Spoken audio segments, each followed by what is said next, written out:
Desert Island Discs. Welcome to this edition of Desert Island Discs, coming to you on radio and online.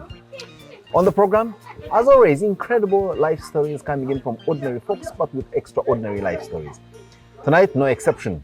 A man that I would love to term a hustler par excellence. There is nothing under the sun he hasn't done, except, of course, the most heinous of crimes. But where the money is, he goes for it. James Byaruhanga, welcome to the program. Everybody knows you as Byaru. I didn't even know you are James. and we hang out sometimes. It's unbelievable. Well, thank you for having me. Right now, you are the CEO of an interesting company whose work many Ugandans find a bit very difficult to wrap their heads around. Yeah. But it's something to play in the digital space in creating space, literally and in every sense of the word, to keep digital content. That's Raxio. Yes. And it has a relationship with government and yet invites clients from across board, private and state actors alike. Yeah. Tell us something about that and how that gig is going.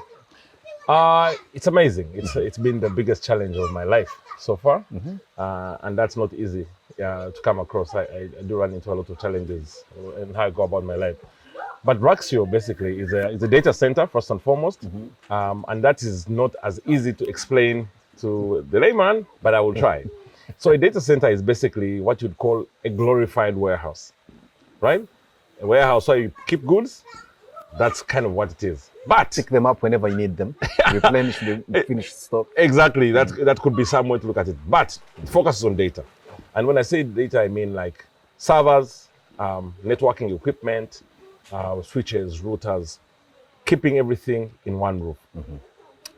So of course someone would be like, is it like you bring the equipment and just put it there and go away? No, we keep it there in an active state.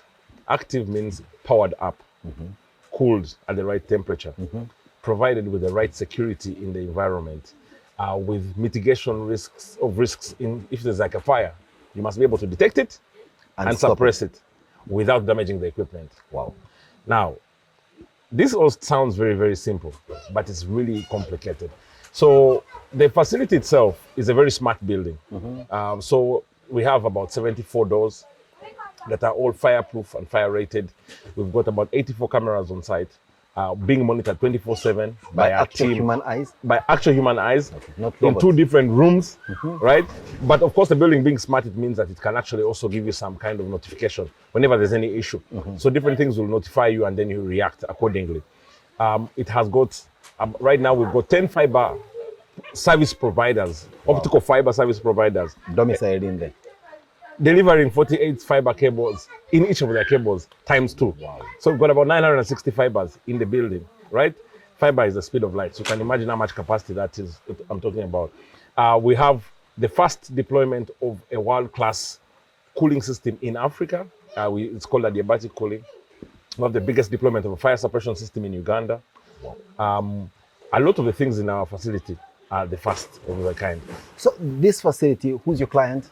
We're looking at financial services providers like banks, including the central bank. We're looking at government organizations, for example, the MDAs, NITA, URA, NSSF, you can name it.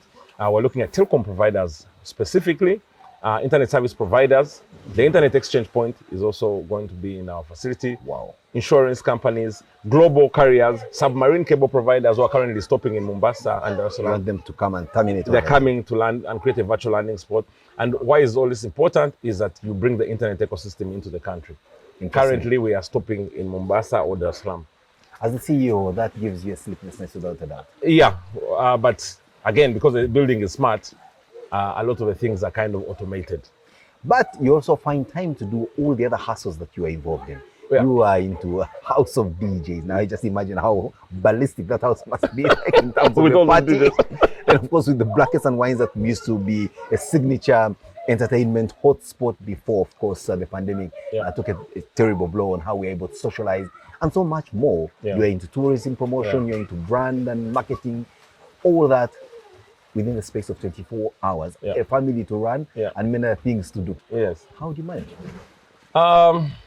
Well, it's all a story, really. Before Raxio, me and a couple of friends, of course, had started Rock Telecom, and we built it from zero literally we started. By the time I joined Roger and Kenneth, which is rock, there were the two of them. Exactly. And then we became three. Then So it should have been, it's been rock Bia. Yeah. I thought about suggesting Byaruhanga, Yeah. but that might not attract all kinds of, of tribal customers. I know. Yeah, so that didn't really, this was a bad sale. But then we had a couple of other guys join. But we built a company from zero. And I mean, yes, of course, the founding partners had really done a lot of the sweating. But I came in from the technical side, and then I was joined by Timothy, one of our other partners, and Michael. And we basically built a company that eventually were hiring over 100 people, providing service to over 1,000 customers. Much to your surprise. As a locally owned telecom internet service provider. the first locally owned internet service provider in the modern era, and being able to grow and compete favorably against the big telcos.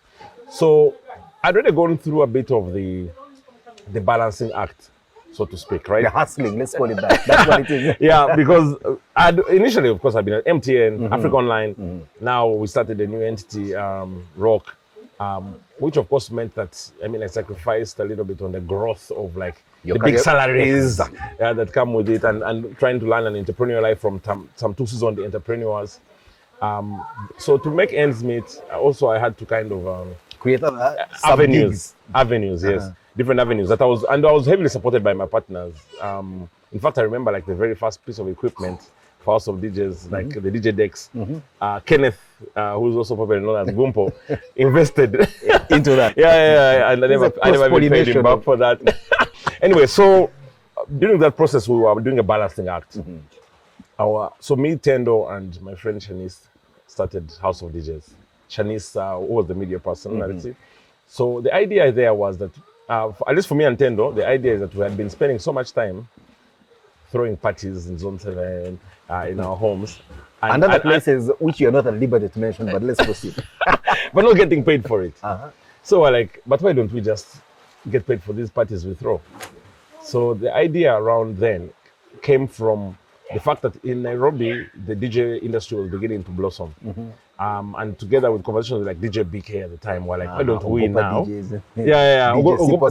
Now those guys had already been making money, you know, like Homeboys was making money. They don't even open a radio station.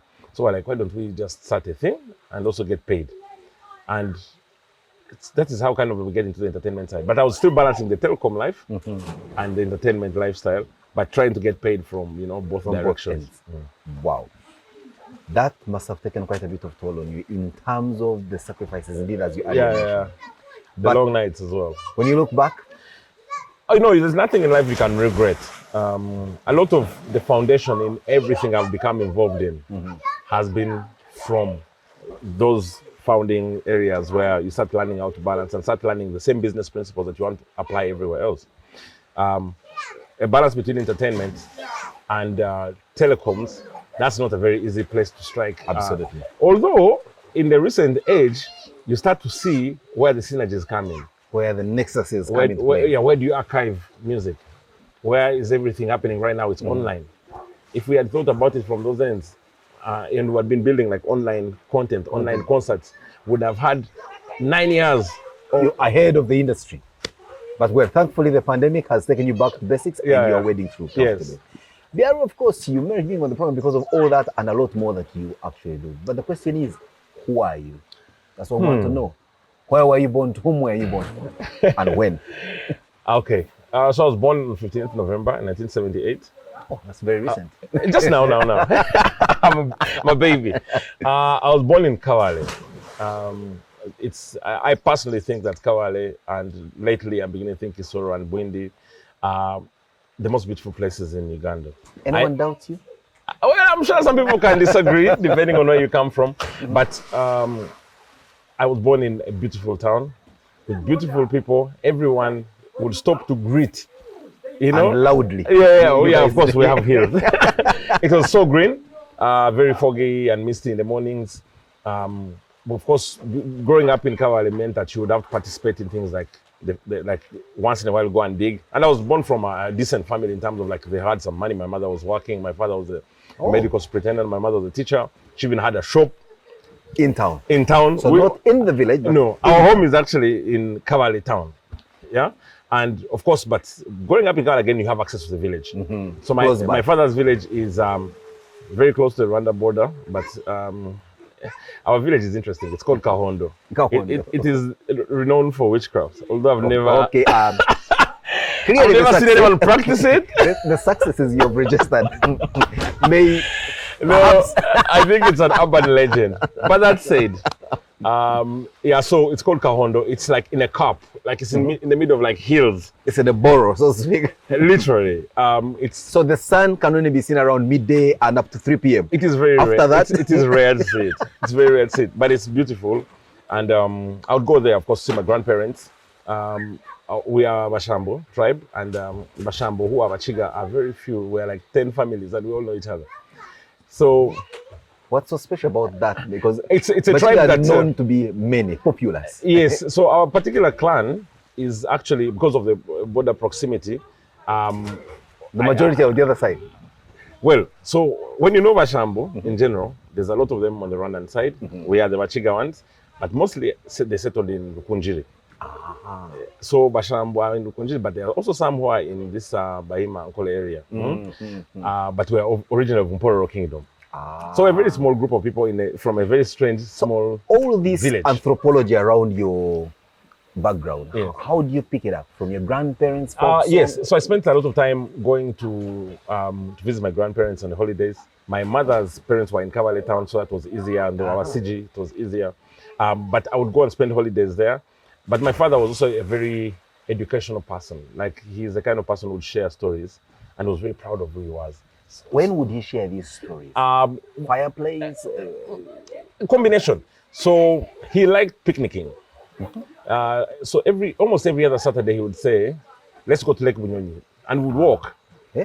Yes, we'd walk from home carrying a small picnic bag, and we'd go then get onto a small boat and go across and pick these ladies, the amareves, and share along the way. Or he would wake up and say, "Let's ride a bicycle to the village," and I was young. But then we go, yeah? And then, of course, my mother being a teacher, of course, I guess for her, she was a disciplinarian, installing discipline, naturally. So in the process, you would always kind of interact with them and hear. Those who know you may be wondering, what if she was not a disciplinarian? What would you be like? But that's a question to answer after this song that you're going to play. Yeah. I told you on this program, Yeah. you play our music. Yeah. What will be your first song? I mean, a guy of House of DJs just Yeah. throw me down the whole house. No, I think it would be interesting to also just kind of like talk about music in a way that sort of plays into how you kind of grow up, right? So my first song is actually going to be Bob Marley's song. Right? You were listening to Bob Marley those days? Yes. Incidentally, when I was growing up, my brothers, of course, I'm the last born. Wow. Yeah, 10 years, exactly 10 years, same birthday with the one I follow. You're 10 years apart, My elder brother is 15th November 1968. and you come 10 years later. Yes, and I'm the 6th. So So when you ask, were you actually planned? I think so well planned that it was on the same day. Well, you came 10 years later. No, but it's quite obvious that we're only boys in my home. Wow. Yeah, so it's really was obvious thinking of- they were attempting to find a girl. See what came up. Imagine. I'm told my brothers were very disappointed when they heard I was born. They're like, "What? Another boy?" Has it changed now? I think they have to live with it. It's 43 years later. So yeah, Bob Marley was someone that I used to listen to because my brothers used to play Bob Marley. They used to play Madonna. They used to play Rick Astley, whatever was training at the time. But I used to like Bob Marley specifically because of that reggae sound, right? That reggae sound is one of those things that you don't easily Pick anywhere. Yeah, and you can't also not register because it has that Skanking guitars, yeah, and the dub, that Yeah, exactly. yeah, that dub beat. So I remember my eldest brother Barry when he came back from Portugal. He's an aeronautic. I wasn't a surveyor. He's in charge of civil aviation in Africa. He sits in the UN. Now he studied in Portugal. When he came back, he came with all these tapes. And there was a Bob Marley tape. Wow. So I put it in the cassette, Hey, Yeah. run it to the big and, pen. and the very first song that I registered, I mean, there was, of course, all the other things, Redemption Song. There was Africa Skunk is Unite. Africa Unite. Now, the first song I registered is actually in the line of Africa Unite. It was called Zimbabwe. Huh? And I think Africa because I could hear Zimbabwe, Zimbabwe, yes. I could hear Zimbabwe. Yeah. So Like, yeah, it's that. kind of registered. It's registered.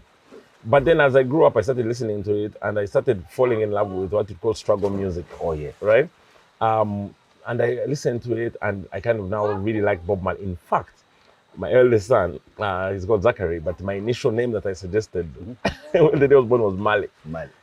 I still know one day we shall give him the nickname. No, because I kind of felt like I related with Bob Marley and the music he sang and the message he said. But I guess everyone can say that. Anyone from the 70s would say that. Zimbabwe from Bob Marley, suggested by you, James Byaruhanga. Byaru. Have you ever grown dreadlocks? No, but I attempted to grow a puff, and my mother put me back in order with a few lefts. See what happened when I attempted to grow dreadlocks. Well, we'll be right back. It's Desert Island Discs. Desert Island Discs.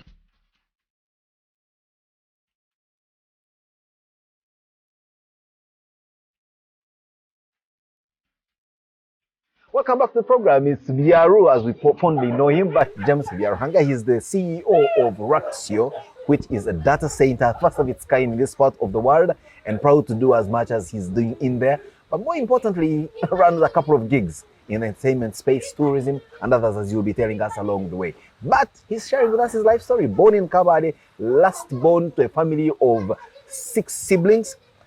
He comes 10 years after the last born, in a desperate attempt by his parents to get a girl and see what they got. So, now let's go back to your childhood. Yeah.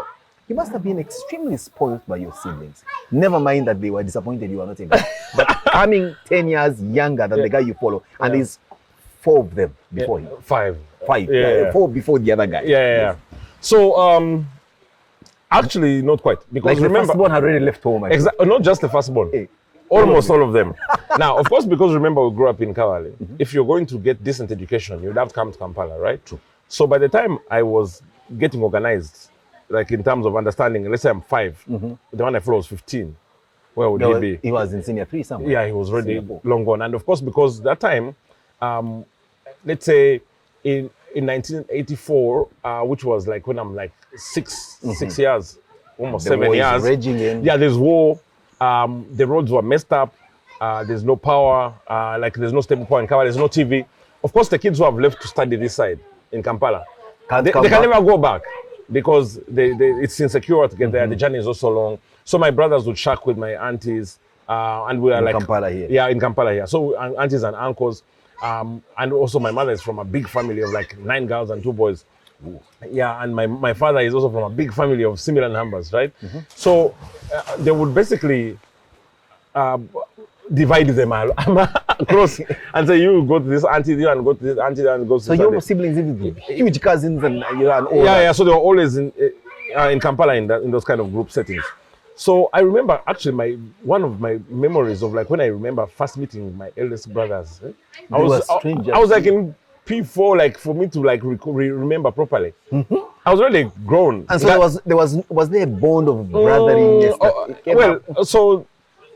I developed it with each of them as I went along, right? So I'm sure when I was young, I'm sure they were showering me with love when they would see me like Christmas. But I guess I couldn't tell. I was probably too young, right? But then when later I started understanding, I was now really significantly grown in terms of meeting them. So I was really babied by my mother. Wow. By my mother and her siblings who were in Kavale, but mostly also her friends, like Mother's Union. I was everyone's baby.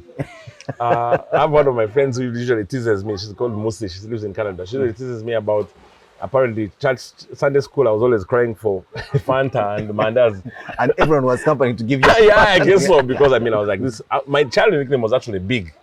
Wow. Big boy. That was it. Yeah, I was just fat and round. I guess everyone was, stamping me with Mandas. Not forgetting sweet potatoes and all the other things. Yeah, that's already available. Available. So I met my brothers slightly later, but then I started now growing up with them. So I started now doing what they were doing with my aunties, taking turns living in their homes. in their home. Yes, because they're already old now. So no, you they're leave already old. Kabale. At what point do you leave Kabale? Basically, I would come for holidays in Kampala, like from when I was so you before. studied in Kabale. Which school was this? That's an interesting name. But everyone who's important has studied there, so And is this one? I don't mind saying it. It's called Kigezi High School Primary. Beat that. Kigezi High School Primary. Yes, but we call it lower because it's like the lower school of Kigezi High School. Okay. But everyone who you can imagine who's of worthy knowledge as a Muchiga has been to that school. It's your Uganda, it's your Mutevile, all those guys have been there. I must say he was on that very chair and he told us the story. He must have been there. And for him, he did both. He actually did No, he did the primary one and then left. But didn't he go to? Oh, no, He didn't. Yeah, so everyone, and whenever you interview a Muchiga from Kabale town, I'm sure they've gone through. Lower, we call it lower. So I was there for 7 years. But holidays I'd come to Kampala.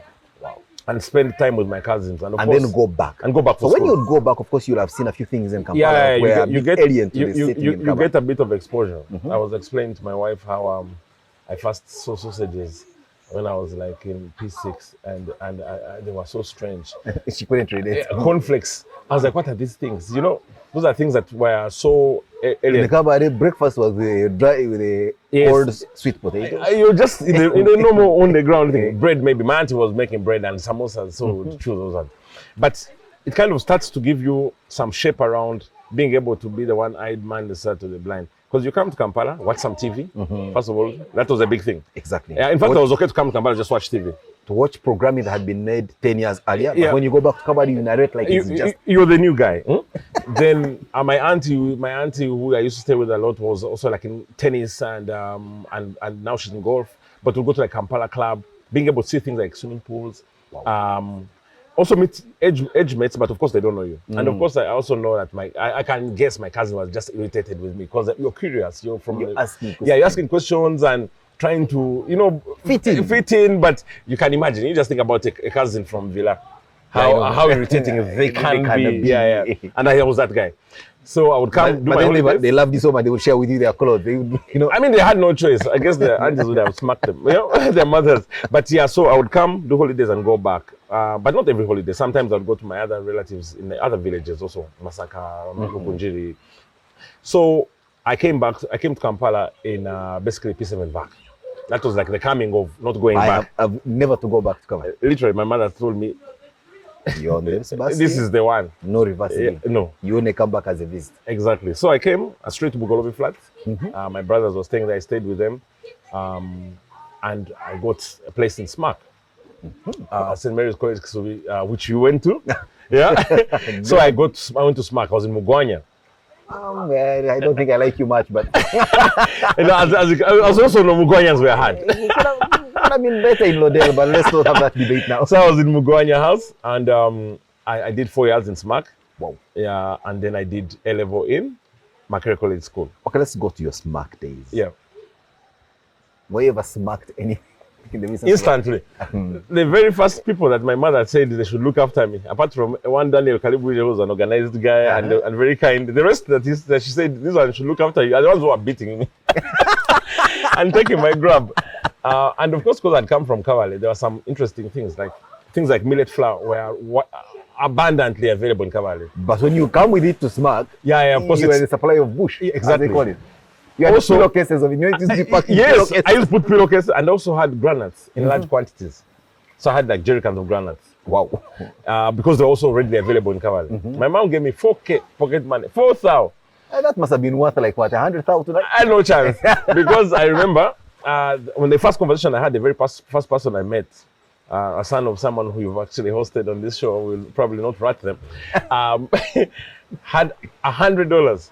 And I was like, what is even the exchange rate? Was there for experience? No. He would probably use teachers. I don't know who would go and change for him. Anyway, but he was complaining. He was like, what am I going to do with this money? And I was like, excuse me? Anyway, so my mom told me, listen, this 4K is taking you through the term. Because there's food, school has food. So what do you, and you've carried bush and you've carried whatever. So somewhere along the way, I realized there was this period of chaos. The bad, especially... So I realized that I could barter trade. So my classmates who had grab, I would trade them bush for grab. For grab, on the lolo. So that's when the business acumen comes into play. Well, my mother, having been also running a shop, I kind of already had a bit of Did you ever trade moonlight theory. in the shop? Yes, I did sometimes. And also she would make us make bricks and pairs, like lay bricks for like a building. Also we built like a primary school. She built a primary school and we literally built it with our hand for some money, like 300 shillings a day or something. Anyway, yeah, so we kind of kicked off in there. So eventually, and I struggled with school in S1 and S2 because I was just distracted. What was distracting you? The change. It was a huge change from Kawale to SMAC. And you hear the kids in class with, of course, our minister's kids. The president's son was there. Okay, it was many years ahead. Yeah, but he was there. No, I mean, there was security guards. Yeah, but you were starstruck. Of course, you're just struggling and you're trying to fit in. There were like 2 other guys from Kawale who are in the same struggles, really. So you had no time to... we are both want to figure out how to survive. So the first, I think S1 and S2 was difficult for me because I was struggling to fit in. How about classwork? How was it? I was struggling at that time because I had no time for class. I was more important. No, I was more important. It was more important to make friends than to read hard. Yeah, because at that time it felt like the cool thing to do. You have to be accepted. It's very difficult because even like S1, you remember how they would ask you where your primary school, do you have sisters, whatever it is. Now, when they're asking you to introduce yourself, I have no sisters, first of all. You're from I'm from Kigezi High School Primary, which was, of course, funny to everyone. I couldn't even get the chance to explain it. You have 4K. and the pillowcases of bush. Yeah, but no one knows this because that's your battle trade thing, you're hiding this. It was a bit difficult to fit in. The esteem levels. Yeah, very, very. And also because... And were you athletic? Did you participate in any sport? That is actually how things start to change. So, okay, of course, I also came with my strong Muchiga accent, as you can hear. Yeah? So guys would, of course, also laugh at me because my R and L were mixed up. But it was, eventually I realized... Ring a bell. Yeah, exactly. So, and I was seeing new things, like seeing the game of basketball was the first time I was seeing a court. I'd never seen one, right? Rugby, what is this? Why are they running with this thing? So I got in there, but I came from Kigezi High School when I was a soccer player. And I was on the school team in the Kigezi High School Primary. Not just an average player, like a proper striker. So when I come to SMAC... Muhammad Salah of sorts. Both. It's not even a joke. When I come to SMAC, inter-house, juniors, I remember Mugwanya. We used to be very good at football. Mugwanya was good for sports. So we were there. We're playing it. That's a fact I don't want to accept. But let's proceed. It's your story. So S2 and S1 would make the junior team. Now, I remember I played like once or twice with the other guys because, I was trying to learn new things. But those who had seen me play knew that this boy is not bad. Of course, I never banged on both. So I was on Kagere. Yeah. So we're playing Akoza. We're like a goal behind. Our captain at the time was called Lutaya. Lutz.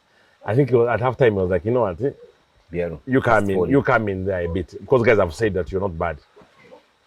And I came in there. And no boots. Yes, and actually equalized. Of course, Kagere. Whose boots do I have? Kagere. I equalized. And I think I assist the second goal. So now guys start accepting me because now I can play soccer. Right? So I play soccer. But then I got a liking to table tennis. Which you'd never played. Totally never played. But you loved never the even whole seen. idea of it was interesting. I would watch it from the window. I actually went to watch in the house and I see the guys playing and it looked interesting. So I learned table tennis together with a friend called Francis Chitaka. He's a vet. I think the MTK Quality Chemicals. So we start challenging each other a lot to try and see who's better than the other. Now for him, he was actually from a decent family. So he would actually get training, like coaching in the holidays. So I'd come and he would have to teach me what they have taught him.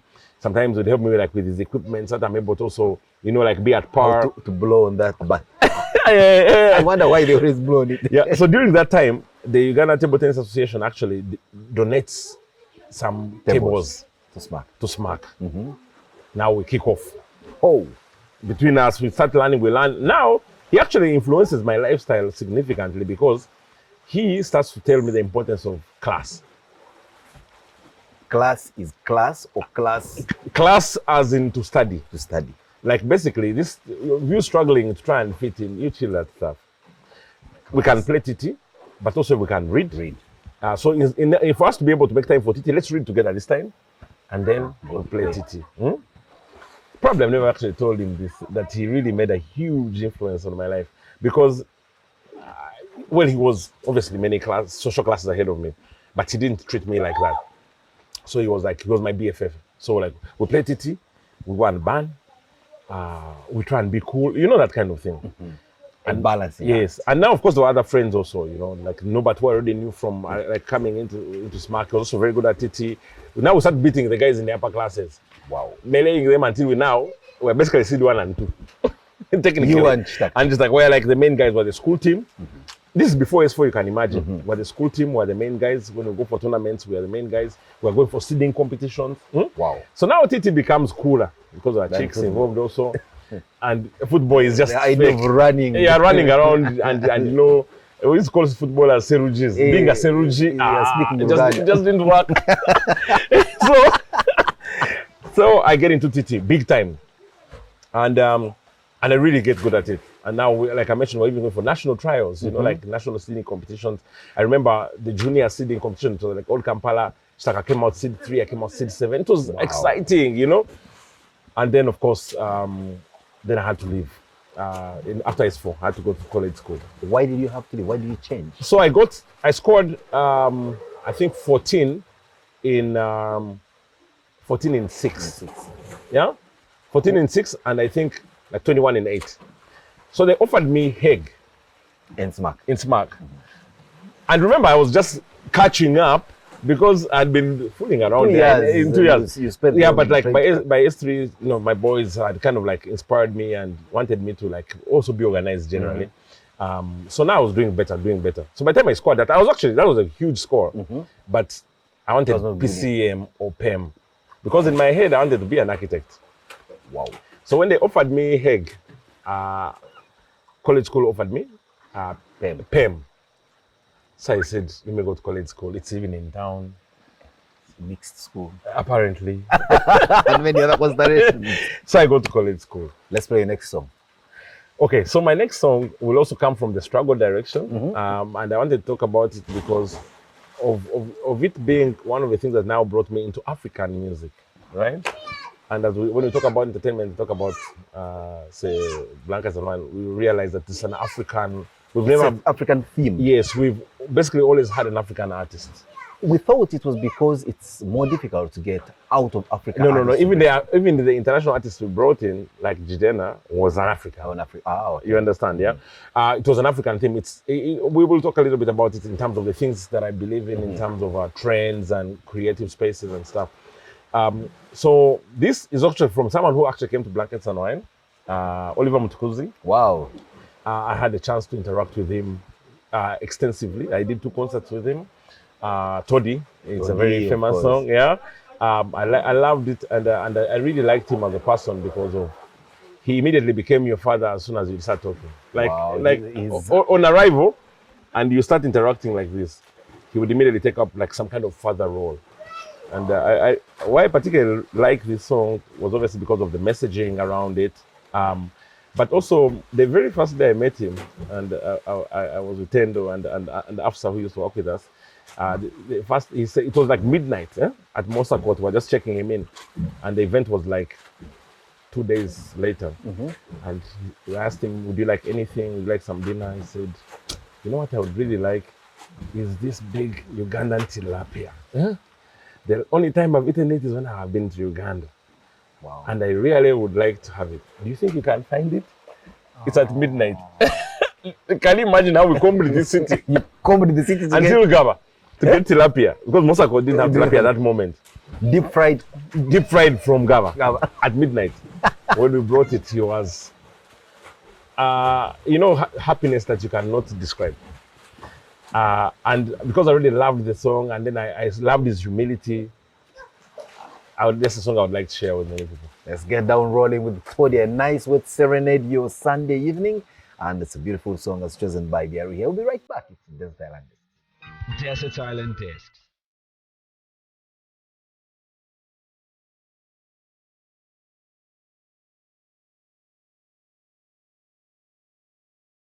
So, Byaru, welcome back. So, we've enjoyed Tony. Now we can't wait to see the next song selection. I'm beginning to understand your genre of music. Yeah. Tell me something. Do you actually know how to dance?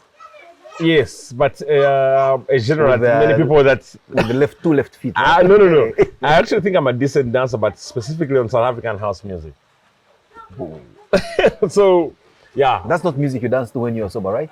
You just glide with the flow. No. Like, it's actually not quite an easy genre to dance to.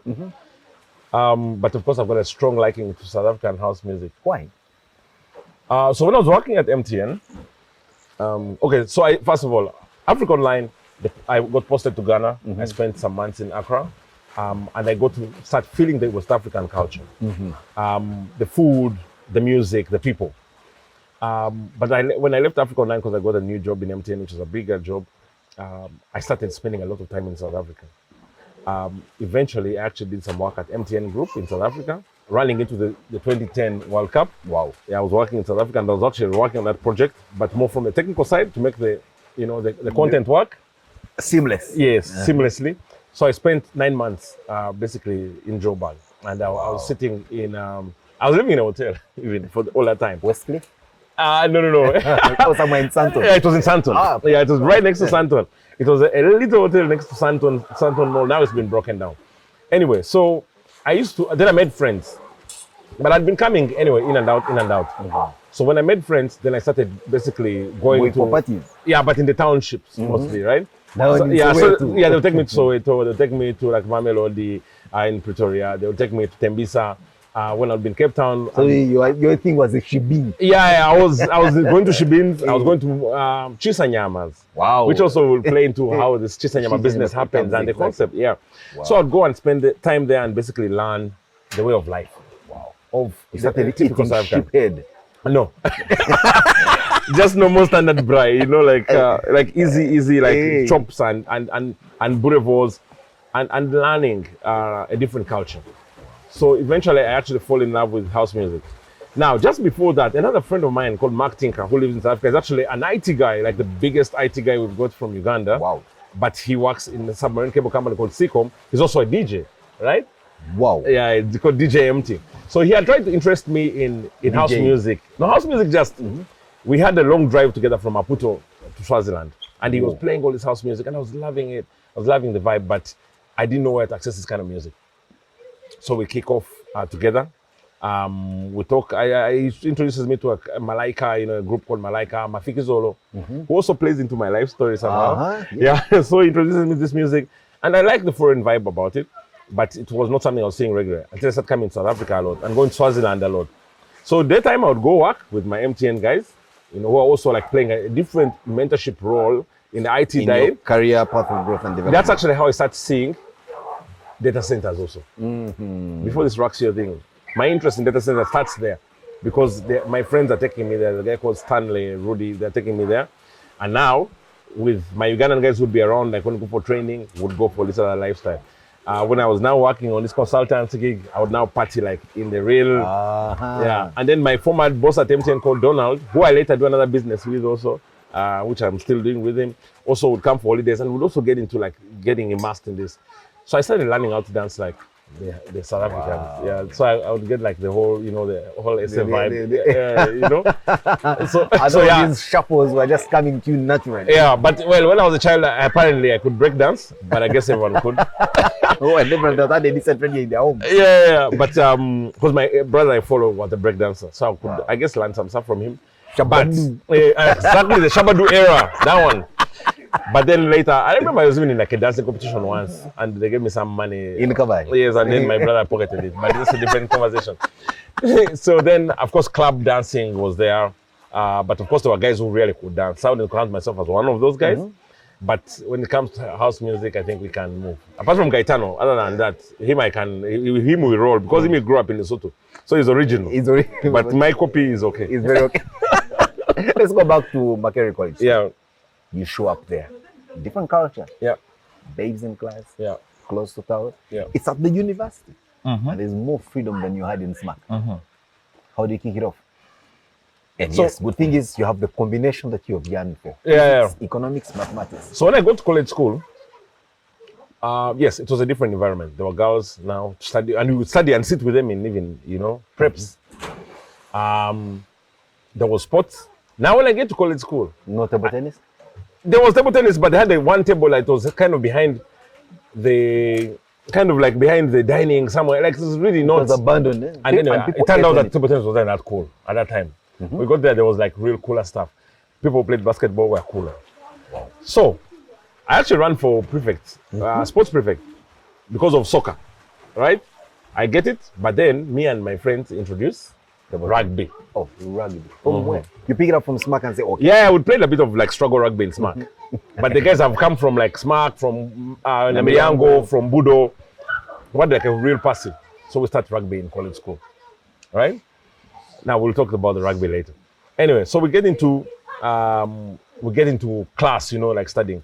I made very good friends with like all the geeks in my class, right? Quickly. Wow. So we had like our math crew, there was like a small group of Indian guys who are like really good at math, guys, and one girl. So I joined that group. Then also like girls from Gayaza and Namagunga were also serious about the class. There was a guy called Mawa from like Kitgum, who was incredibly smart. He actually was the best student in the year. Wow. In the country. So we make this math clique. But I still had my friends that I'd met along the way in SMAC, and of course, like in S4 VAC, now we're chilling, I was now accepted, I don't know which one it is. And so you were hanging out. Yeah, so I had my passy also, like my real boys. We used to call ourselves the G's. So I was in the G's, but I was also in the math class, and I was very competitive. Like I was in the PM class, I think I was top 3 all the time, right? Wow. So I was doing very well there. I was relevant and cool in the G's. And we started rugby, and that's dope. You know what I mean? That was so cool. Yeah, You're cool. 360. Exactly. Class in the field. The only challenge in now the that I did not understand girls, because obviously I was from a boy family and a boys' school, primary and secondary. Now somehow, luckily, I'd made a friend somewhere along the way. In S4 social, we had with college school. Ah. Maybe it could have motivated me to go there also. It's That likely. could also be. It is likely. That friend you met. Yes, so I made a friend, Angela Newman, actually, Crystal. We met at social. Then we became much closer friends during S4 VAC. So now I meet her in college school. Wow. So in college school, she made my life really easy because she was very tight, like literally my best friend. Still my very, very close friend. Wow, right? beautiful. Yeah, and we were also both in Bugos. So we'd hang out like all the time. So we'd sit, in the beginning, she was day schooling. So would now, like this school would really talk forever and ever and ever. And I guess that made it a bit easier on the other girls, because they would be like, okay, this guy is okay, I guess. It's not harmful, so to speak. So, and I mean, she would like advise me and every kind of thing. So I was like, sort of like her male friend, and she was like my girlfriend. Like, so she would tell me, now these chicks, if you like this one, maybe, you go about it this way. If some guy like that should also tell me. So we're like real BFFs. And we've been like that for all our lives since then, right? So she made my life a lot easier in college school. Then I started making new friends. Actually, the friends I made in college have been my life-changing friends, right? Say it, man. Seriously? Okay, yes, I lie. There were some I met before. Yeah, so like, like of course, the Shtaka. Incidentally, Honorable Charles Ayume, right? My friend since S1, first day.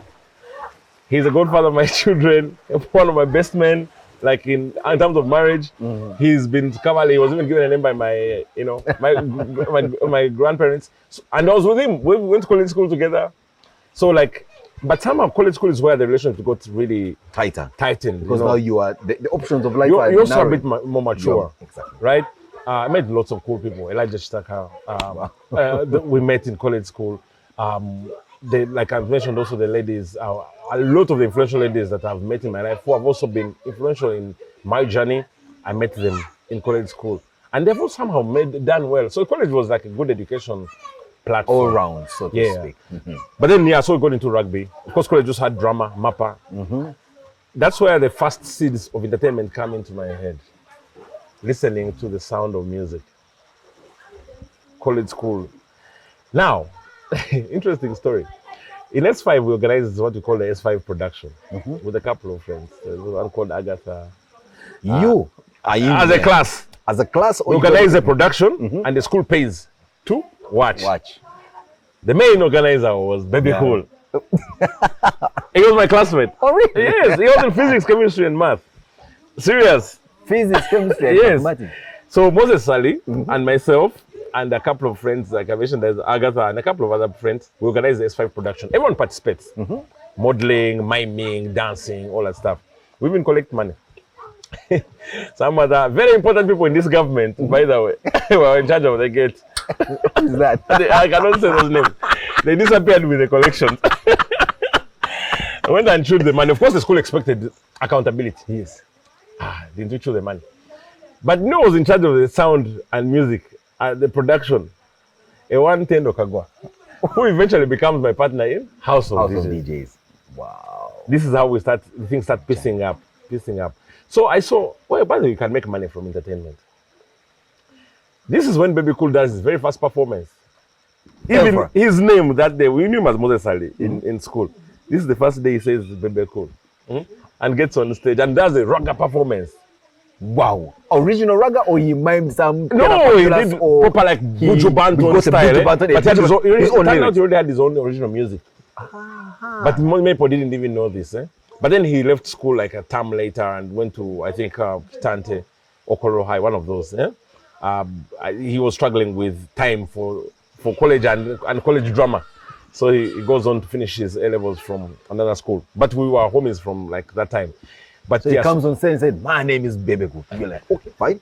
Bebe Cool, please. Hey, not you Bebe- people say Bebe Cool. Bebe. You ask him.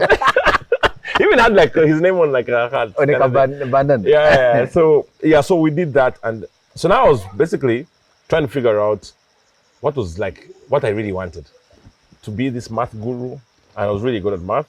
Actually, did math all the way even to university and computer science. I did maths in there. Rugby, played rugby up to club level. I played in Pirates. Yeah, the very first Pirates team I was in it. Of course, having started from college. You had not. Yeah. Now I was getting interested in music, but I couldn't sing or play an instrument. You just wanted to. So I need to figure out what do I role fit you- in there, right? And of course, like map up because actually, so when I was in college school, yeah. So Baby Cool was, I think, the Bikangaga house prefect. Was he? No, he was entertainment. I think he was an entertainment prefect. When he leaves, his position is vacated. And now I was a sports prefect. So they give me that role too. So you were a super minister. I'm actually even confused. Was it? I think I was running entertainment, sports, and also I was Bikangaga house prefect. Now, of course, that required being involved in the sports part, in the entertainment part, because we had entertainment competition called MAPA. So now I start getting really interested in this thing, and my college school had like all the crazy musicians you can think about. Ngoni was in college school. Wow. Rita Sabiti, Michael Wooma, Wow. Joe At that Sebunjo. Yeah, all this At that Bella. time. This was all part of there. Even Baby Cool was like mainstream. Like they're talking about the world musicians. They were all in college school. And the competition was stiff, like, crazy stiff. So I started getting interested in this, but there was just no platform, really. Also because I just didn't have the natural talent for music. So involvement at that time means that you have to sing or play something. I couldn't do either. So I And was... you realize you can just organize them. Yeah, manage actually, the phrase would be more like, how about be the star's boss? Kind of thing. Aha, wow. Like if I'm the guy who controls the check of the star, that makes you even bigger, right? So I started picking interest in music promotion. And then you become a mini Tamukati. Exactly, like gig life. Like we Wow. call it. Yeah, getting into the gig life. So yeah, we do college school. Finished college school, I do very well. I actually had like an A in math, an A in physics, and a C in economics. I failed like one economics paper. It's a long story also. But so I end up in campus. I get offered computer science on government. Wow. I initially wanted architecture, but then my brother has convinced me that, computers are the new thing.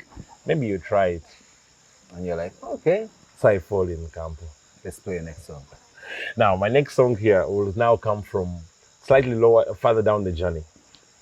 Like I mentioned, I gave you a hint earlier about Mafiki Zolo. I talked about South Africa. So when I was doing my South African tour of duty, I went to Sun City for a concert. Actually, I was there for a networking challenge called Cisco Networkers, and there was a concert at the end of the challenge. Mafiki Zolo performed. Wow. This is my first interface with Mafiki Zolo. Live. And we were really quite happy that evening. We had some sodas. Hey. The big ones. So I remember this song they sang, and it really caught my attention. And it's like this song that I sort of like lean on when I'm going through moments I need hope, right? So they told the story about how they started the group, and there were 3 of them, and then one of them died, and not in very good circumstances. And they sing this. They have this one song that they sang to remember him, and basically say, you know, when we meet, the next time we meet, where we shall meet, you know, we shall continue this thing. It's called Mlanjeni, right? Yes. Yeah. The one which most people call "Meet Me by the River." Meet you by the river. So my Mafiki Zolo usually have this performance, like they have high tempo. People are dancing, whatever, and then they slow it down. Ding, ding, ding, ding, ding. So that's my third song, because it gives me hope about like every hopeless situation. There is that silver lining that there will be someday when you meet at the river. We'll be right back. It's a beautiful song. I wouldn't want to waste a moment, but just dive right into it. Desert Island Discs.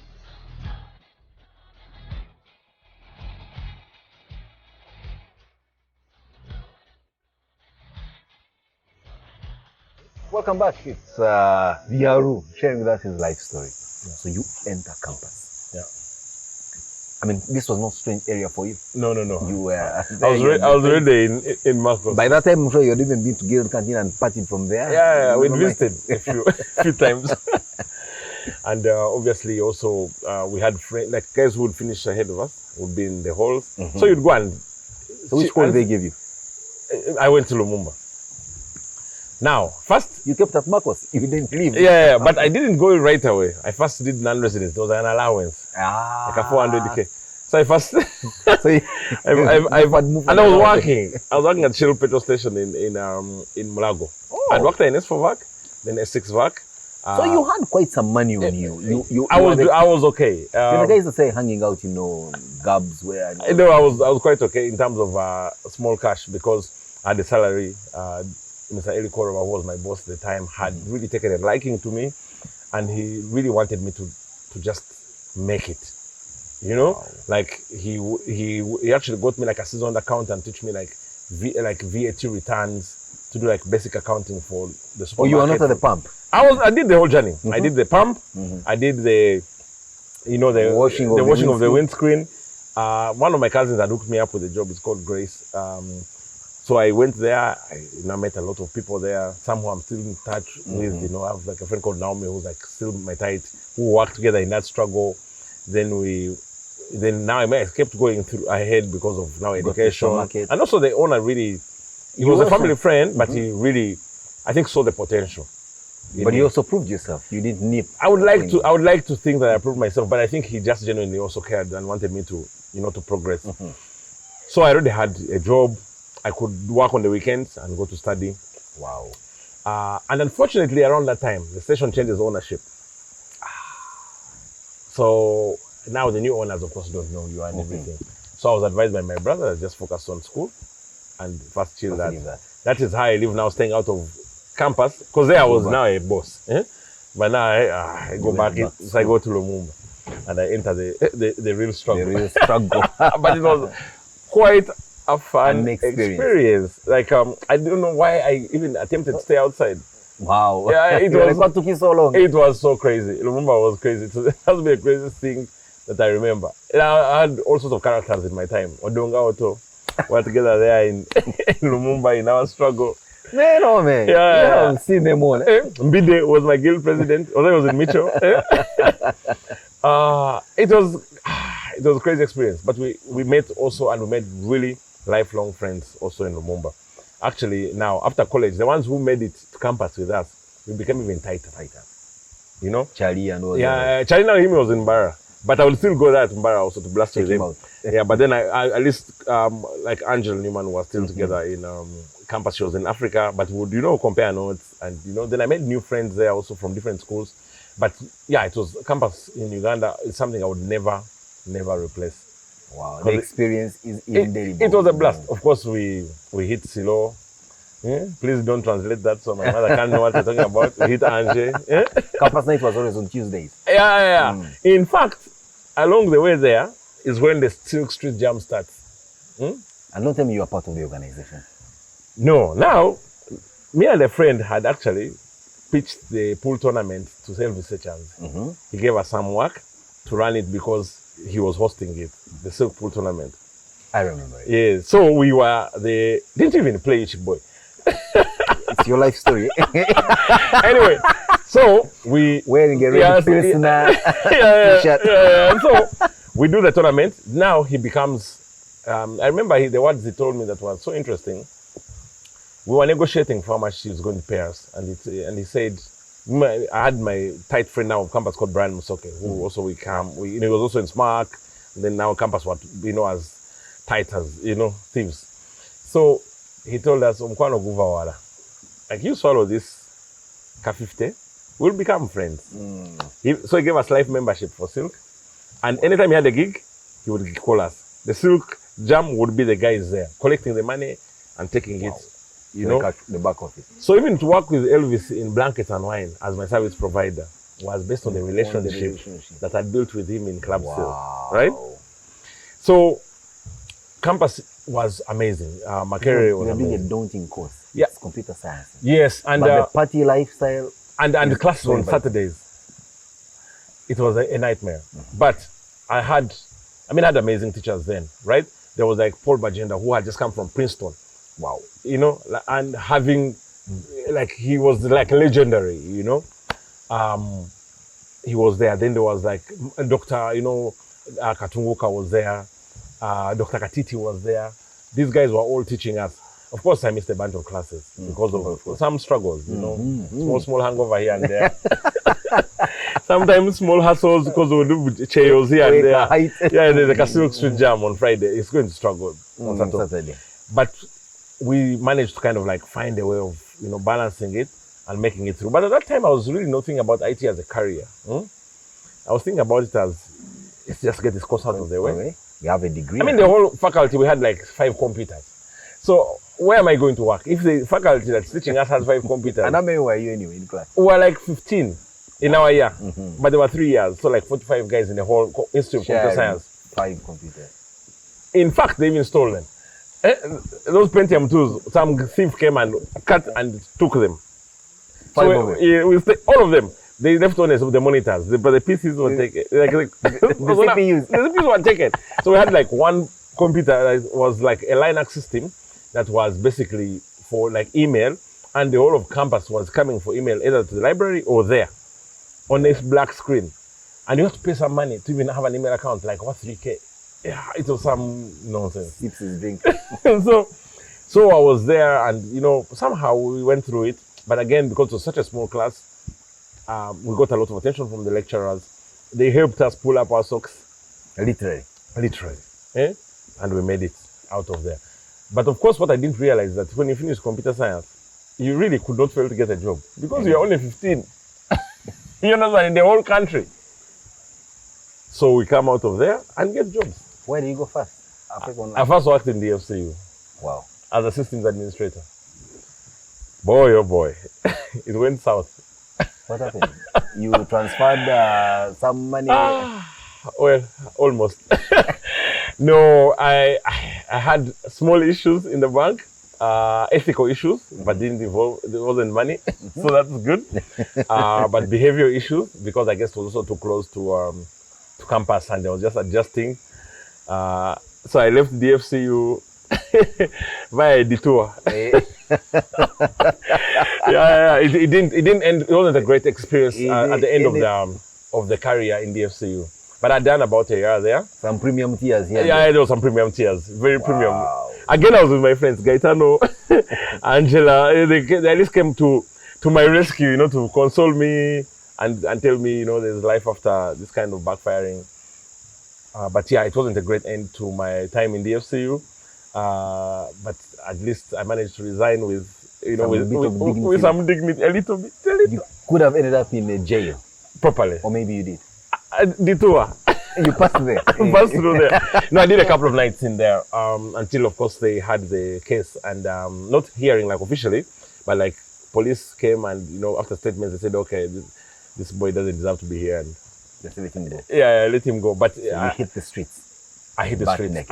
And dude, that was maybe the lowest point of my life, so to speak. Did it right? also give you a eureka moment of saying, yeah, I need to balance you would say so. Because, of course, I'd been through campus to the high, to the high. We're club life, we're blasting, we're making some money on the side, got a job quickly, And then okay, yes, of course, in between, before I got the DFCU job. Your parents are not the kind that were now still spanking. No, I was so far from them, exactly. Right? But when I remember when I left campus, I had, of course, before I got the job, which my friend and now my brother-in-law, Ham, kind of like recommended me to in DFCU. Our Ham? Yes, Ham Namaka Joe Feza. Oh. Yes. I thought the other one. No. So it had been a little bit easy, right? So I think I needed a bit of a wake-up call, but I just didn't realize it because I was trying to work anyway as well, just staying focused. But before life slaps you back to reality, you don't realize. You don't quite get it here. Yeah, so when I left DFCU, literally, I left the office to jail. Did that, I think, 2 nights in there. My friends, of course, I called my friends. I called Angie, I called Guy, I called Sam Jita, was my housemate, Simon Kagwa. I said, guys, I'm in shit. They came. Now, of course, after the first night, when they realized they can't hustle me out, they tell my family, I told them, please do not say. Now my brother's come. Of course, that's like a real low moment, right? Now your family sees you behind bars. And it was during that Wembley time. Kayaja's Wembley. So I was sharing a cell with like hardened chaps. People would come in, they would ask them, and the guys are like, I've killed who? I'm like, what the hell am I doing in here? And they are slapping guys, slapping guys and beating them, and guys are bleeding. And I'm like, what the hell am I doing in this place, right? So I had a few nights of reflection. And apparently I got there because of some kind of betrayal, a situation I really shouldn't have been in. But thankfully it didn't involve anyone's money. So that was okay, right? But it was misplacement of information. And that's the first time that I actually realized the importance of information, right? Data now. Data. And this is when I wake up in the night and I think about moments that have changed my life. This is one of them. That's one of them. So I come out. Of course, I go and resign my job. I'm not worthy of working in a bank. I go and first now is a hustle. My friend Gaetano had just returned from Lesotho. He was doing a law degree as a second degree, having done political science.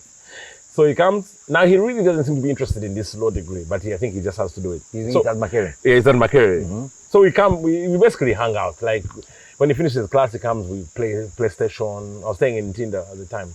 Then I had my other friend called Tara who had just come from World program. He was like in between the next assignments, and would just really PlayStation and enjoy good times. Drink our sodas, really, really nicely.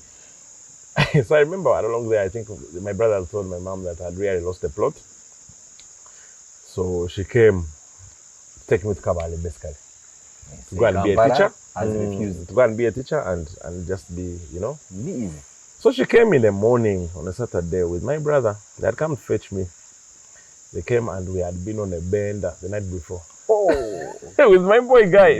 He had a beard like this. This is before Big Brother. Beard like this. I think Angie was also around that morning. I think we had really enjoyed. Why was she? Anyway, we were just a bunch of guys. And my mother came and found us there. And she sent of the house. In my house, of course, with these lumpens. Lumpens at the time. And that's how it was perceived. Because, you're paying from morning. You have not even had breakfast. And I remember she was like, we go. I said, where are we going? Exactly. Like, we're going back home. You're going to be a teacher. You've lost it. She told you up front. Yes, my bro was also there. My bro who had actually raised me, through my brother Fred Mugisha, him and his wife Priscilla had raised me through most of school, paid even my fees, disappointed through the roof. How can I end in this kind of situation? I thought about it. I was like, I go now to Kawale to be a teacher. In that split of a moment, that's when you're making the decision. I've been building up my social cloud. And cloud. You're going to Kawale. To go back to where it all began. You said... I told my mom, no, it's not going to happen. And I think she cried. I remember seeing her crying in tears. You looked at her?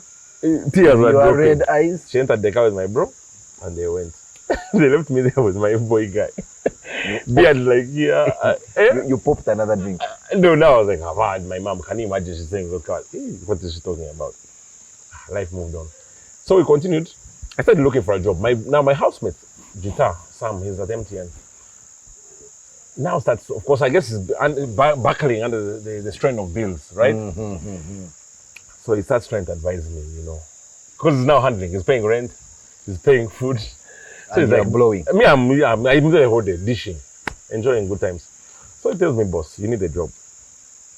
As you've seen your mother want to take you to Kawale. This business of spending the whole day just living a good time, it's not going to work. And the problem is, your time in DFC, you didn't learn anything. In IT, you are just there doing normal bank routines. You don't know your shit. Those are the words you use. You don't know your shit. You need to know your shit, otherwise you're going to have. So he starts getting me. Him and Simon Kagwa, now, they start getting me interviews. Of course, I did not know my shit. I'd been working in the bank. Banks give you routine, right? As an IT, it's not an IT career, right? You're just a banking officer. So I was failing these interviews like crazy. But I think particularly one interview that really woke me up. I went to an interview in Detonet. There was a Russian guy called Ishkan there. He asked me questions. He first asked me, how much do you want? I told him 700,000. I don't think he even knows this because we've interfaced in the industry after that. I don't think he knows that. He changed you and your thinking. Well, he pissed me off. But for now, we're cool. So he's like, how much do you want? At 700K? Because I was thinking about rent, what. Then he tells me, he asks me like 5 questions. Of course, I can't answer them. Then he tells me, now that you don't know anything, how much do you want? I say maybe 500. He asks me more questions. Of course, I don't know them. So he tells me how much? Okay, 300. By the time we're done, I think I was on 200. So I told him, bro, the thing is, clearly I don't know what you're asking me for. But 200 is not even enough to bring me to work. He said, I'll give you 300. I said, even that one is not enough because I can't pay rent. So we agreed. I parted ways. I said, you know what? But I remember I didn't have transport that day. And these guys, because the interview took so long, Jita had already gone home with Simon. We used to stay in Tinder. Guys had left work. I didn't have airtime. I walked. This one, not even my housemate Jita doesn't know. I walked from Datanet. Where was Datanet? It was at Diamond Trust Building. Right in the upstairs. Actually, even my wife doesn't know this. I walked to Ntinda. That's the crying. I was a grown man. Crying every time I get a chance. I would stop at a bar, see if bars are there. There's no bar. People Wagadugu empty. The deep empty. Rhino empty. I hadn't had lunch. I got there. I got home. I just entered my room. And I cried through the night. I was like, who does this Russian guy think he is? Because I had to blame someone. You knew nothing, but you expected. I didn't know my shit, like Jita used to say. But I had to blame someone. But there was a bottle of Bond 7 there in the house. I think it had remained after like a bench. Pushed. I think it was supposed to be like a communal. Like we were supposed to push it together with pals the next day, like have to share it. I just drank it. Then I said, you know what? Let me start. I need to learn. I need to learn this IT stuff properly. Instead of being an administrator who gets contractor and then you tell them to do the work. Let me learn. So my brother, Fred, the one who had initially wanted to take me to Kawale with my mom, I go to him, I said, boss, I need someone who can teach me these things. So he tells me, there's a company called Cisco, it belongs to a friend of mine. You can learn. Go to the street there. I go there. Not only do they offer me the job, they also offered me the salary that I'd wanted from Detonet. The 700. The 700 and the learning opportunity. Wow. We start rolling out. the local government development project across every sub-county in Uganda. So I traveled the whole country. I done some Kasyate before that for Ministry of Finance, where I also made some interesting contacts. Because most of the biggest people in Ministry of Finance today were young then. So we traveled the whole country rolling out this project. Of course, I'm learning on the job. I was partnered with a guy called David Egwell, who is actually with me in Raxio now. Wow. I went with him to MTN, then now we're together in Raxio. So we travel the whole country. That's where my learning really starts. So I get into that. You get to know your shit. I start learning my shit. Now I'd even now participate in conversations that were now IT. Wow. You say speaking in ones and zeros. Yeah, now we were. Now Linux was just getting in. We're starting to talk Linux, talking about networking. I become good enough. The position opens up at Africa Online, where Jita was working, my housemate. He had left Ernst & Young, gone there. I come and start working with him. This is why I also meet Mark Tinker, the one of the house music. House music, yes. I also meet him there. And I start a career in Africa Online, a proper now service provision career, telecom career. Wow. Our mentor there was a guy called Shira, a Kenyan guy, who was thorough. Like, you knew his stuff. Yeah, if you didn't, you're out. And I entered Africa Online, like the day I entered, the next day it was bought by another company. They restructured the next week. Somehow I survived it because, of course, I kind of knew my shit now. So that's how I started the IT service provision life, the internet life. Africa Online, go to Ghana, come back from Ghana, get his job at MTN. In fact, when I left Africa Online, they really even offered me technical manager position. I said, no, I gotta go. MTN is a bigger place. MTN, go to MTN Group, start Rock with friends of mine. We open Rock in, of course, we do Uganda. We open Rock in Zambia, DRC, and I'm basically spearheading this whole thing. I mean, Zambia and DRC didn't really go very well because of the timing. DRC was in war. Zambia was the economy was crashing, but Uganda stayed and held stable. I mean, Zambia is still open-ish, but it's very small. And also did along the way, because of Rock, I managed to do a lot of consulting gigs, being able to audit like every fiber cable in East Africa, personally driving across all deserts in northern Kenya, covering the whole of Rwanda, covering the whole of Uganda. Studying submarine cable systems. Yeah, but okay, fine. Yeah. It was amazing. You're doing all that. Yeah. In your private life? At that time, when I was at MTN, I actually became employee of there. They gave me like a free trip to anywhere. I was like, this is the perfect time to get married. Now, do you have an idea who you're going to marry? Yes. So I've been dating my wife. My wife now, and still my wife, I guess, forever. I had been dating her for about 6 years, but she was in UK. She was, it was a long distance relationship. So I'll give you the leeway to party non-stop. Not quite, because I was doing a lot of traveling, going to be able to see her. Sometimes she would also come. My wife also had met her in an interesting way. She crashed my graduation party with her sister, and I guess her fate was decided right there. But yes, I was traveling to go and see her. When I was in Ghana for Africa Online, we were making plans for her to come and visit. But she was studying in UK in Canterbury, so I would, whenever a saving I had, I would go. So it was also a balancing act. But of course now it's becoming more serious because career-wise, time was busting. Age-wise, time is busting. My wife, when she comes, my girlfriend then, and when she comes back, we better, make this serious, So the year when I became employee of that MTN, and it was a huge company, so it was a massive achievement. I'd rolled out like the first WiMAX network in the country. I was spearheading project that was not even in my department. So I proposed to my wife, she accepted. We had a wedding, 28th of June, 2008. I had my free trip waiting. So I thought a honeymoon we are on. Thankfully, also my friends fundraised. Like they really over fundraised. Like basically the wedding was all covered. In the middle of the after party, my chairman, my finance guy, a guy called Eric Rukundo, very good with money. He's actually in the State House managing, our money. He literally came and gave me an envelope and said, boss, this is what has remained from the wedding. I was like, what? I'm like, can we use this for the committee party? They said, no, there are drinks for that also there. So we're taking those ones. So I had more cash than I could spend. I had my money I had put on the side. I have a free trip. So we went Sharm el Sheikh with my wife. And also toured like the whole of Cairo. I'd been spending a lot of time, surprisingly, in that time in Cairo. I'd been in Cairo like 2-3 times before that. But you hadn't really like gone for to- work. But I would also tour, but I'd been telling her the stories. Pyramids. Yeah, I tell you, but yeah, she was, anyway, so we went to Cairo, went Sharm el Sheikh, went to Alex, basically had a really good time. Went to the markets themselves, like Khan Khalil, the souk markets, the gold souk market, went to Khan Khalil. We even still have some of the regalia in our house, like, papyrus and alabaster jars and stuff. What a great time. So now I tell her, meanwhile, the same chain which has given us this good time, I'm leaving it. Because me and these guys were starting wrong. She says you're not saying. Well, if she didn't divorce me that time, I don't think it's going to happen. Let's play next song.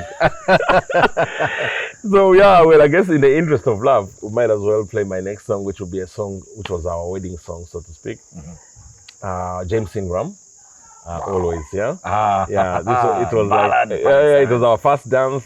It was on our wedding CD. It's a song that I loved a lot, and she kind of grew to love, and she was basically on board. The word is always. So Never let go. it's always. So James Ingram, always. Be right back. Desert Island Discs.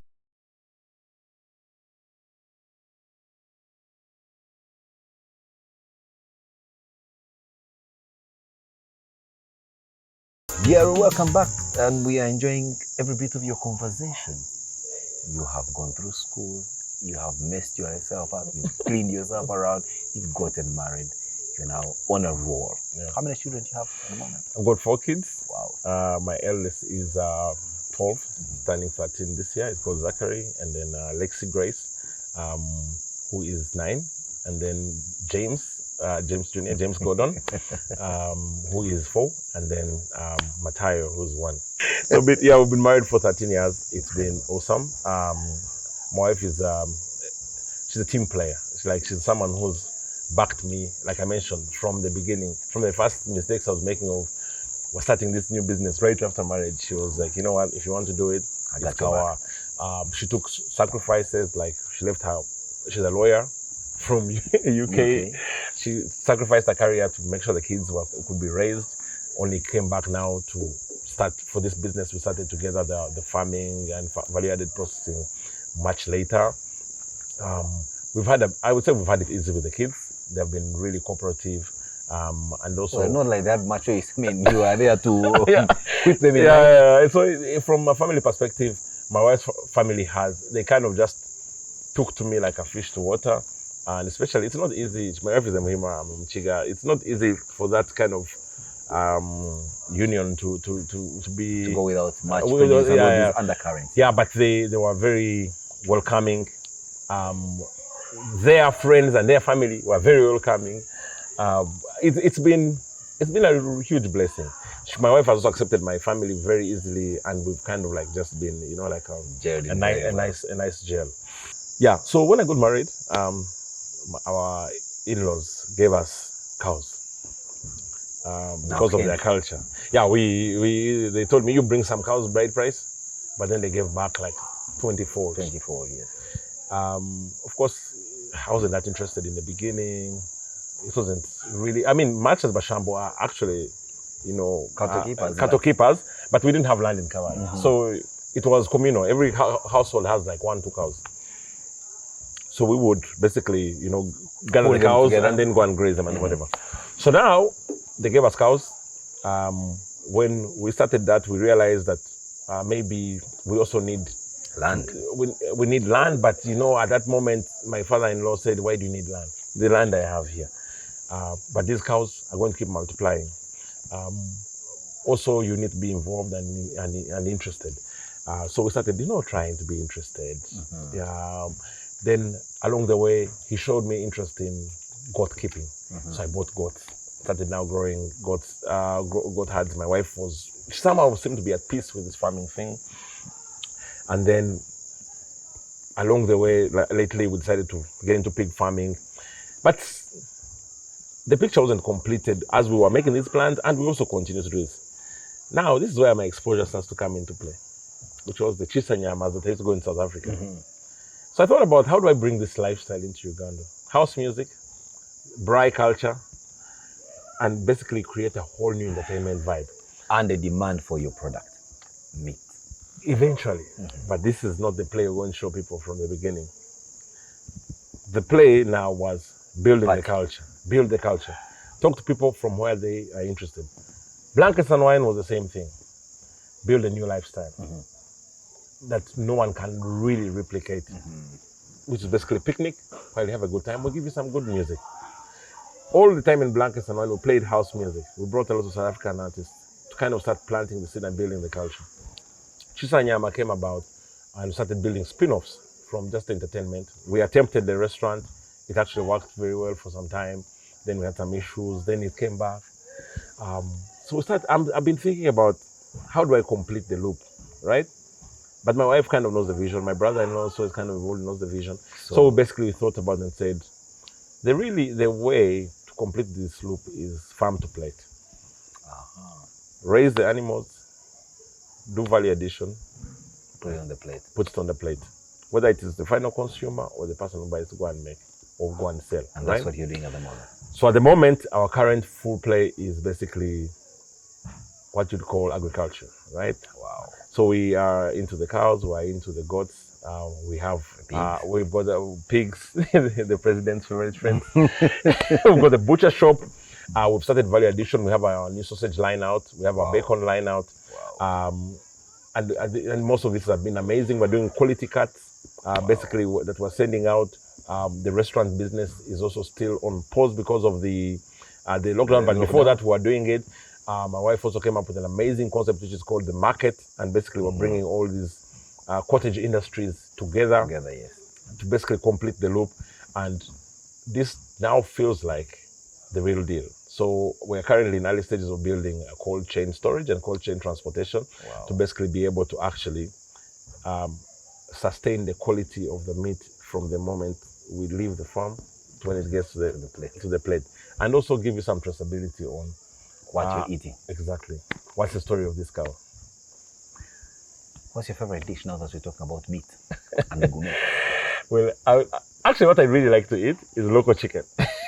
But no one else eats it in this household. How do you eat it? How do you prefer it made? Wombo or boil? No, boil. I like boiled local chicken with like matoke and some chapati. I love that.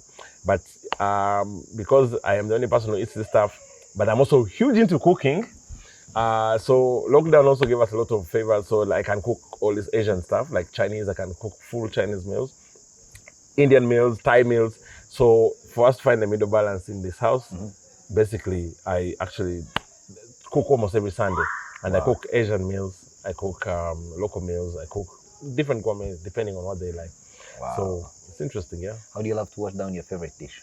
Well, I mean, some single malt is great. But when I'm cooking, I usually like to drink some red wine when I'm cooking. Wow, quite very interesting. Tell me something, Byaru, what gives you a good laugh? I like real people. And I'm also able to read. I've been let down by 2-3 people in my entire life.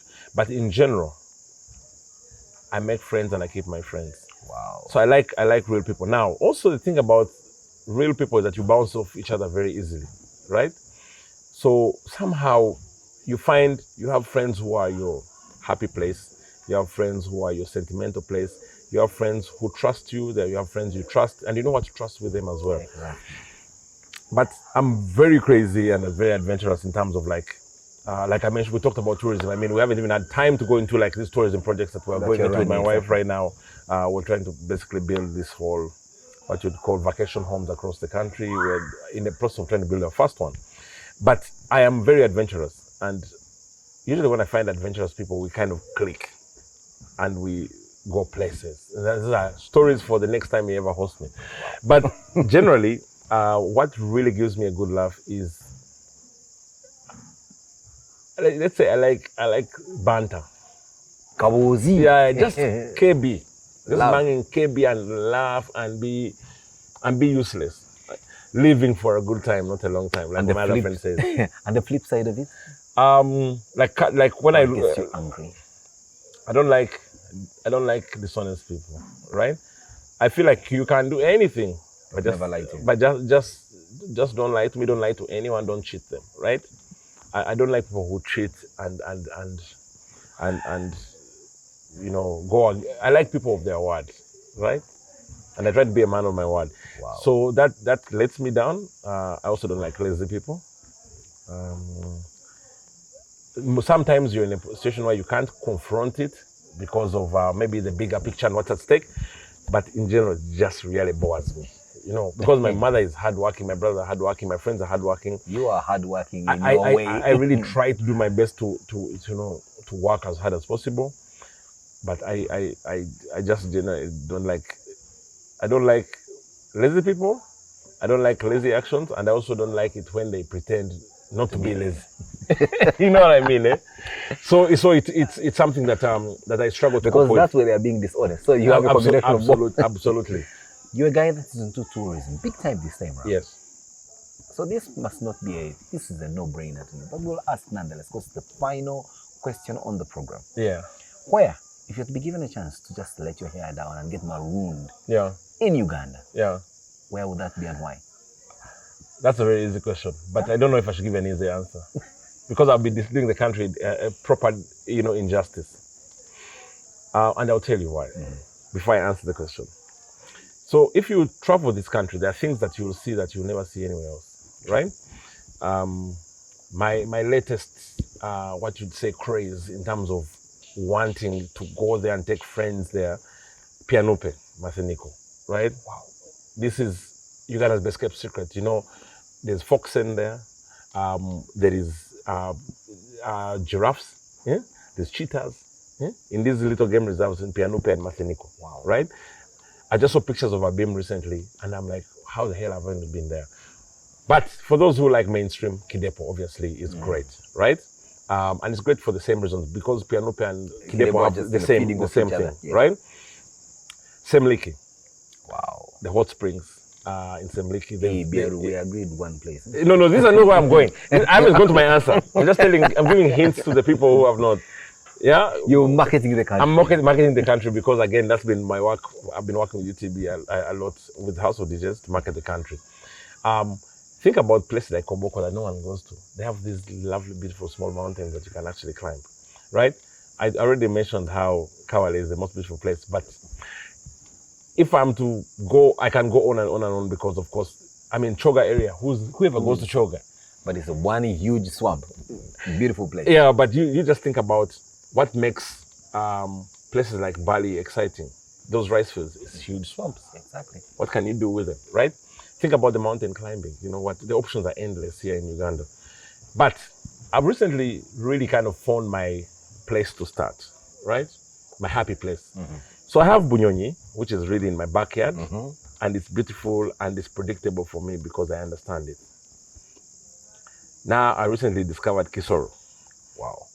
Not because I've never been there, but Kisoro in a different dimension. Kisoro of Bwindi Kisoro, Kuringo, Rushaga area, which is basically what you'd say. Impenetrable. Yeah, one side you're looking into Bwindi Forest. The other side, you're looking into Kisoro. You're looking at all the 7 mountains, like all the way into Congo and into Rwanda. Yeah. So I climbed Sabinyo this year. Well, I didn't really make it to the top, but I'm going back. But you can see Nyirangongo. You can see the Nyirangongo, the ranges, active volcano. Yes. You can see it from the same area. So you have like basically more like a 360 degree of marvel around you. And also just a normal community, right? So there's Nkuringo, Rushaga, and Ruvuguri, which are in the same place in Bwindi, right? Wow. What I'm feeling as my happy place right now, and the place which we are building, definitely going to build our first lodge, or better still vacation home, is going to be in that area. Because you wake up into the midst of the forest. If you feel like you want to chill with the gorillas, it's just a walk down there through the gate, obviously. If you want to look, you can see Mutanda from a distance. You can see the 7 ranges, and the weather changes pretty much all the time, and it's clean, fresh air.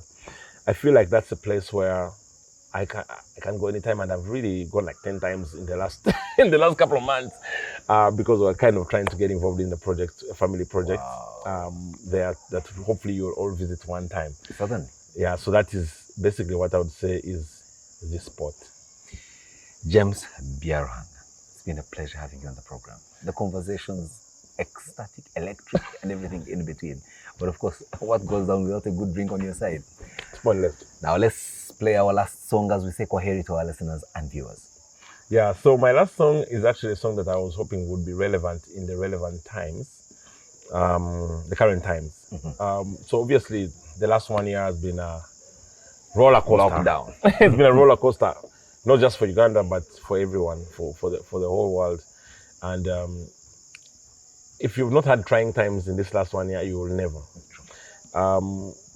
And while I think I've slightly had it a bit easy in some areas, but it's been challenging. So my data center life has been easy because there was a steady income, but it was also very difficult because the project was a nightmare to pull off during, lockdown. Investors need answers. I don't have these answers because workers are not there. There's no construction materials. I had issues with all sorts of, contractors we're working with. House of DJs basically struggled in the beginning because of events being cancelled. They tried to pivot. We lost some team members. We've tried to stay afloat, but still not very easy. Chisanyama, which was initially a restaurant and an activation concept, collapsed because these things happened. So we now pivoted again with my wife into the value addition and the butcher shop, but Chiga Nation, which had really just kind of taken like an upward thing down. Blankets and wine, impossible to do. ChargeCo was still a startup, which still is, but at least now it's better. Then we were just struggling. No one is charging phones in a restaurant or a bar at this time, really. Trendlands, which was in early stages, was struggling. It's been a tricky time, but I've had to kind of keep my head up above the water. Yeah, because I know it's a lot harder for many other people. So the song that I would like to have last, and this is actually from a friend of mine also, and I the same way I talk about Mafiki Zolo, these are my friends too, because over the years we've done like 6 events together. Wow. In different countries. And we've sat down and had interesting conversations. I mentioned Oliver Mtukuzi. I hosted him twice as well, and I've had. So this one is a young man. It's more gospel song, and I'm not very spiritual because my wife and my mother compensate for that. They have it on lock. But it's a gospel song, right? From a young Ugandan artist called Levikson. Wow. Who I've had a chance to also, host in some of my events. I've had a chance to be a friend to and also mentor him a little bit. I don't see him as much as I used to when we were still in gig life, but he's always warm. But this song is recent and it's really talking into the COVID time. It's called Mbera. The times. The times. And it's the story of the song is about these two different guys. One who's like bright in school, but somehow he never gets the break. And the guys who are not bright are making the break, and he's there working like downtown, like cleaning the toilet and nashing. And the other is about this guy who cross dresses to go and ferra chaps in the night, and they give him dimes thinking it's a chick. Those who discover it's not a chick, they melee him, But really the story is about the tough times we're living in right now. Wow. And I think it's more like a hope to everyone that it's not just particularly you who's going through tough times. It's cross the board. It's across the board, but there's a rainbow, when it all is said and done. So I'll share that with you. It's by Grace Morgan and Levikson, yeah. Wow, a very interesting choice of music here by Byaru, who curates every song and has a reason why he chooses it. It's been a pleasure having you on the program. You, our viewers and listeners, will never take your presence for granted. We'll meet same time, same place next time with another incredible life story. Desert Island Discs. Wamubuza agamba mbera mbera mbera